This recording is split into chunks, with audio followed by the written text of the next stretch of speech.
Sutra 39, or by meditation as desire, or else by meditation as desire, mind can be steadied.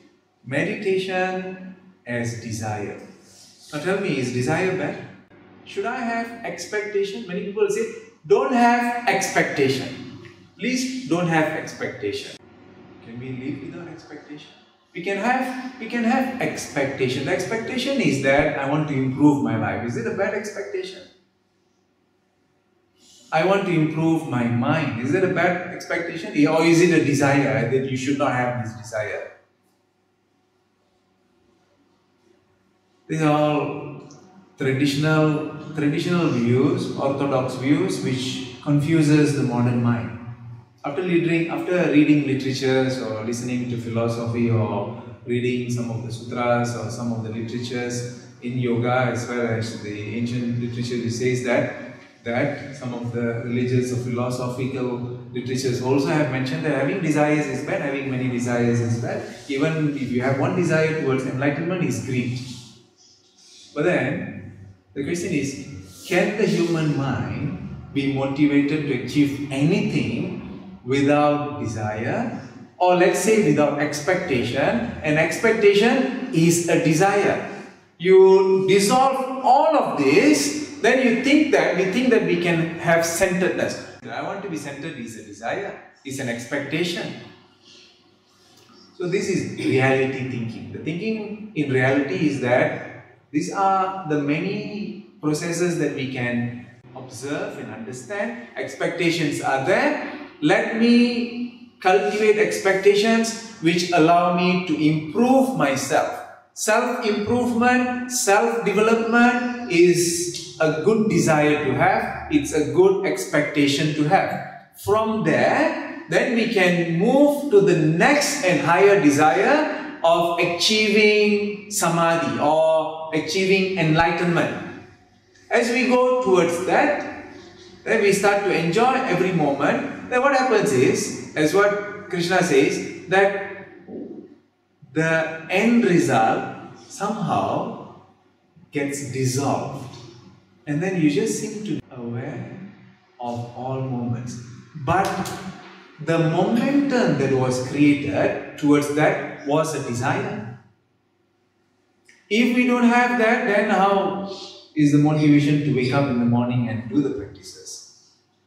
You stop practicing after a few weeks, a few months, then it can be quite challenging to continue with the practice, isn't it? And then you find it a bit more difficult to do the Surya Namaskar and the Pranayama and all that because the physiology changes. So we may not have the desires, but the physiology will then work by itself in and onto the aging process. So the desire to anti-age, the desire to prolong good health and vitality, and the desire to have a long and healthy life so that one can attain enlightenment, all of these are accepted in the Tantrika, in the Tantric practices. The Tantric practices, the Tantric literature has remained untouched by the Orthodox school. That has become a wonderful blessing, that it has remained untouched for 10,000 years. From the time of Shiva's teaching, it has remained untouched until now. And it is also very easy to misinterpret and misunderstand because it is very expanded knowledge. It's a very untouched, unorthodox, creative teaching. So you have to, when you touch into the Tantric literature, whatever that is available, then you must understand that it is all an internal process. It is not an external process, it's an internal process. Or meditation on as desire. So here Patanjali talks about desire. This is desire, meditate on what you desire, or else by meditation as desire. Is it wrong to meditate on a cake? I'll show you how to meditate on a cake. You wake up in the morning, suddenly you are hungry for a cake. So is Patanjali saying meditate on it? Get up in the morning, meditate on it. The moment the first intuition will come, meditate on the cake until you achieve the cake. If it comes, and Krishna talks about this, if it comes, and without asking, if it comes, take it and enjoy it. The monks who go for so-called begging for food, they are not supposed to refuse anything. This is the method of training the mind to be centered. If we look at the time before, 2500 years ago, before the monk order came, they were also doing this.